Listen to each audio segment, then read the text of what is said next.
Olá meus amigos, tudo bem? Hoje nós vamos falar um pouco sobre a festa do Halloween e se nós cristãos podemos participar dessa celebração, dessa festa, dessa brincadeira folclórica, cultural, qual que deve ser a nossa postura diante disso. Então, participe comigo, assista esse vídeo até o fim e eu tenho certeza que você vai ouvir algumas coisas que vão te edificar.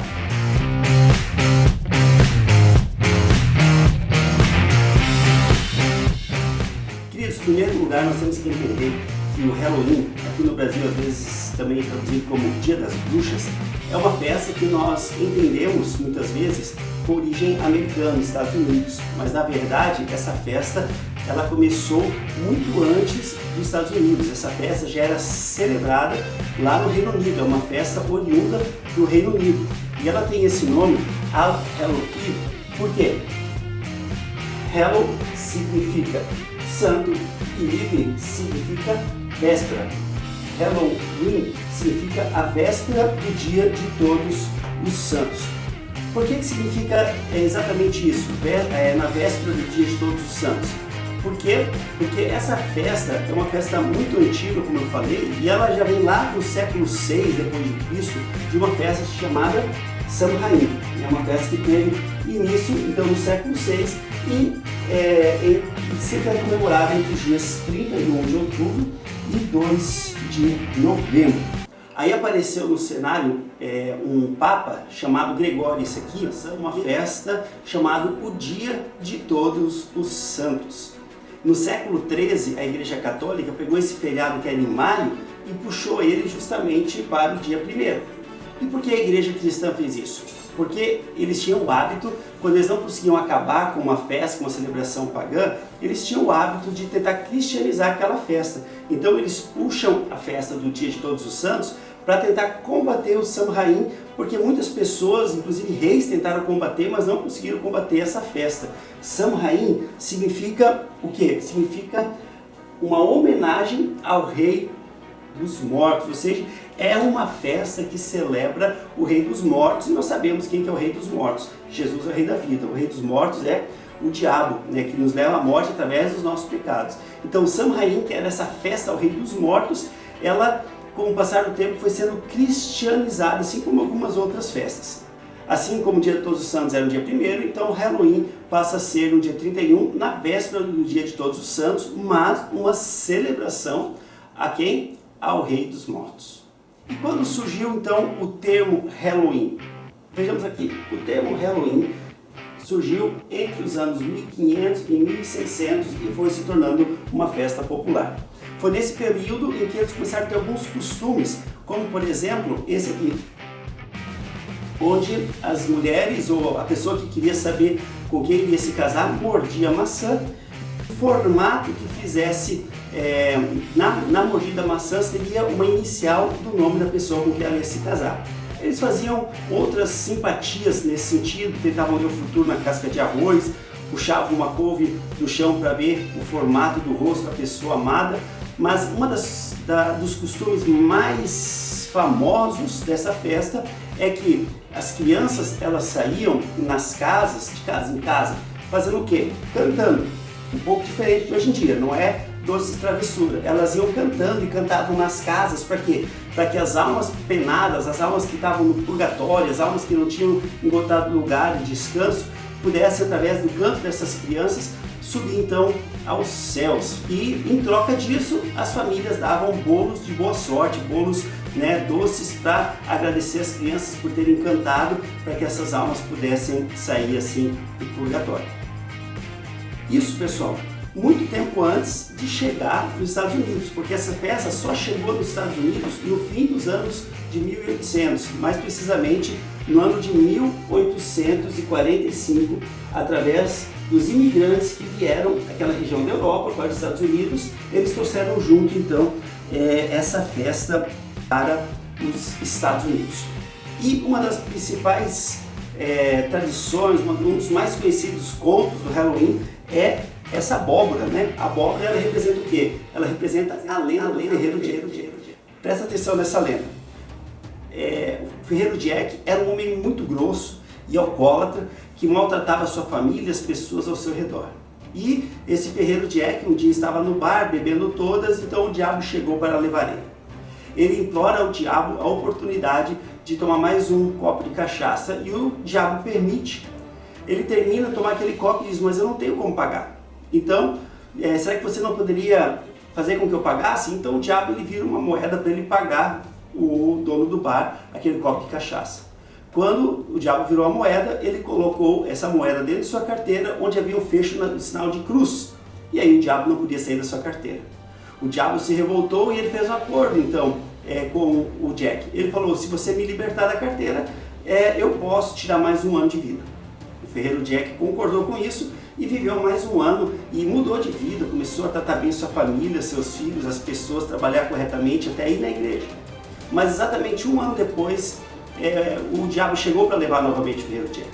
E ele tentou ludibriar o diabo, então ele falou assim: mas me permita comer apenas mais uma maçã que tem nessa árvore. E o diabo subiu então para pegar aquela maçã.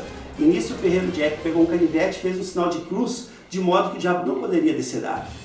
O diabo ficou revoltado em cima da árvore sem poder descer por causa da cruz. Então o que o diabo falou? Te dou 10 anos para você retirar essa cruz dali. E o ferreiro Jack falou assim: não, eu quero que você nunca mais me importune, aí eu te deixo descer.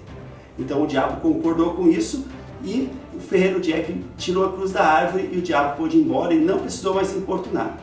Mas por azar do ferreiro Jack, depois de um ano ele morreu por caso natural. E aí ele chegou ao céu e não houve lugar para ele no céu, não permitiram que ele entrasse no céu e levaram ele para o inferno. Mas quando ele chegou no inferno, o diabo humilhado falou: não, aqui você também não vai ficar. A partir daí, a alma do ferreiro Jack começou a ser uma alma penada, vagando. E o diabo do inferno mandou uma tocha de carvão para que iluminasse o caminho do ferreiro Jack.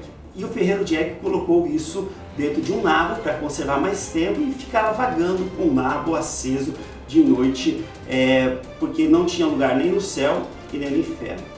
Isso na Irlanda. Depois, quando esse folclore veio para os Estados Unidos, o nabo se transformou na abóbora, que seria muito melhor para guardar, né, essa brasa, esse fogo, manter esse fogo aceso. Então a abóbora, ela representa a lenda do ferreiro Jack, ela representa uma alma penada que não conseguiu encontrar o seu descanso.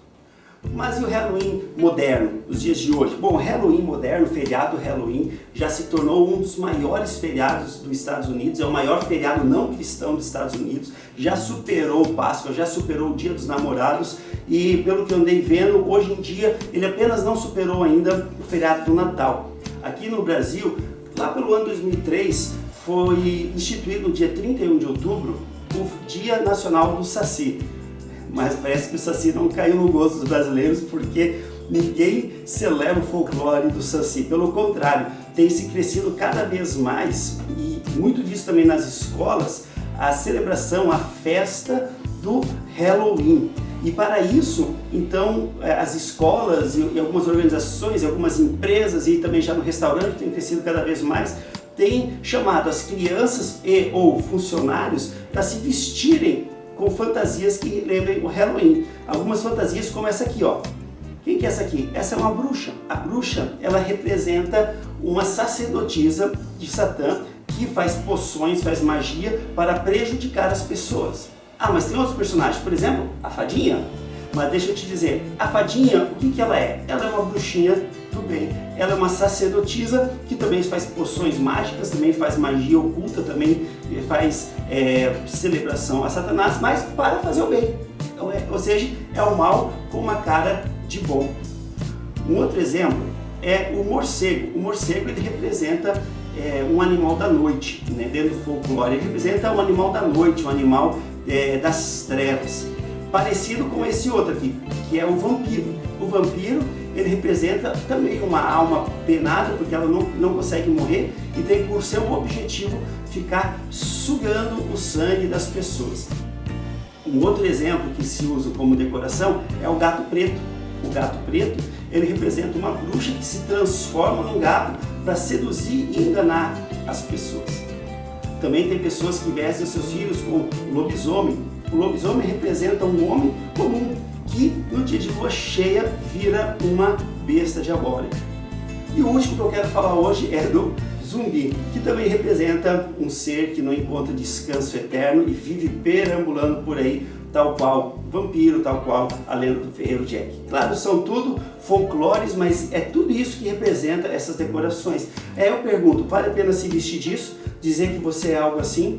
Eu te pergunto, vale a pena vestir os seus filhos dessa maneira? A palavra de Deus nos diz, ensine a criança o caminho que ela deve andar. E quando ela for velha, ela não vai se esquecer dele. É esse o caminho que você quer ensinar para as crianças? Bom, vamos ver o que a Bíblia nos diz a esse respeito. O que a Bíblia diz é isso já lá no Antigo Testamento. A rebelião é como o pecado de feitiçaria, e o porfiar é como a idolatria. Porquanto tu rejeitaste a palavra do Senhor, ela também te rejeitou a ti. Então, queridos, a feitiçaria, que é aquilo que as pessoas celebram no Halloween, é algo que não é aceito por Deus e que inclusive faz com que Deus nos rejeite, faz com que Deus não nos aceite no meio do seu povo. Isso já aconteceu lá no Antigo Testamento, porque essas práticas pagãs são muito antigas. Ela é pecado, já dito lá no Antigo Testamento. Mas vamos ver também nos dias de hoje o que a palavra diz. Porque as obras da carne são manifestas e são idolatria, feitiçaria. Os que cometem tais coisas não herdarão o reino dos céus.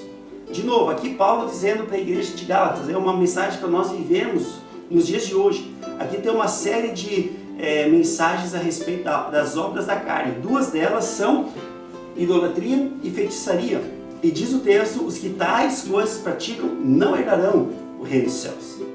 E um outro versículo pensando agora no futuro, lá em Apocalipse 21:8. Mas quando? Aos incrédulos, aos abomináveis, aos homicidas, aos que se prostituem, aos feiticeiros e aos idólatras e a todos os mentirosos, a sua parte será no lago que arde com fogo e enxofre, o que é a segunda morte. Veja, esse texto Apocalipse, que é uma revelação de Jesus, Jesus Cristo diz que os que praticam feitiçaria, o seu lugar é no lago que arde fogo, enxofre, e isso representa a sua segunda morte, ou seja, depois de morrer aqui na vida, vai viver eternamente morto também no inferno. Essa é a condenação. Quem vive feitiçaria, quem celebra feitiçaria ao Deus dos mortos, é para o Deus dos mortos que vai acabar indo. Então, amados, não há a mínima possibilidade da palavra de Deus aceitar que nós venhamos a praticar, a celebrar, a participar de uma festa que tem esse intuito, tem esse objetivo. Eu sei, é difícil dizer, meu filho não vai ir. Ou mesmo é difícil dizer, eu não vou participar da celebração aqui na empresa onde eu trabalho, ou mesmo se trabalha na escola, eu não vou fazer parte disso. Eu sei que é difícil. Mas quem foi que disse que nós não sofreríamos algum tipo de perseguição nesse mundo? Pelo contrário, a palavra diz que não se espante se o mundo vos odiar, porque primeiramente ele me odiou, diz Jesus Cristo. E é claro que para manter firme na fé, nós vamos sofrer algumas consequências. Talvez as pessoas comecem a te olhar com os olhos feios, de cara virada, porque você não participa daquilo que as pessoas participam. Talvez perca uma nota, porque não fez um trabalho que deveria ter feito, porque ter participado de uma festa deveria ter participado, porque vai contra os seus princípios. Talvez ganhe uma advertência, talvez até perca o emprego. Mas, queridos, viver com Cristo nos traz esse comprometimento também com viver com a palavra de Deus. Mas qual foi a grande descoberta de Lutero quando ele se converteu ao ler a palavra de Deus? E, inclusive, no dia 31 de outubro, ele começou a reforma. Mas qual foi a grande descoberta que começou a mudar a sua vida? Ele descobriu lá em Romanos, capítulo 1, versículo 16 e 17. Pois eu não me envergonho do Evangelho, porque ele é o poder de Deus para a salvação de todo aquele que crê. O justo viverá por fé. Em cima disso tem uma palavra de Lutero que ele diz que o mundo, mas não Deus, me odeia. Nós devemos nos preocupar que Deus nos ama, que Deus ache graça em nossa vida. Antes do que o mundo, Deus precisa nos amar e amar as nossas atitudes. Você crê nisso? Eu creio, e eu e minha casa tomamos a decisão de que no dia 31 de outubro nós não vamos celebrar e nem vamos dar lugar para o Halloween na nossa vida. Nós vamos celebrar a festa da Reforma Protestante, a festa da descoberta do Evangelho, a festa da salvação. E que você também possa nesse dia, celebrar a salvação, celebrar o Evangelho, a palavra de Deus que você tem acesso para te guiar, para te orientar e para te levar, não ao Rei dos mortos, mas ao Rei da vida e da vida eterna, Cristo Jesus. Um forte abraço, que Deus te abençoe e compartilhe esse vídeo para que mais pessoas saibam o que realmente deve ser celebrado nesse dia maravilhoso, o dia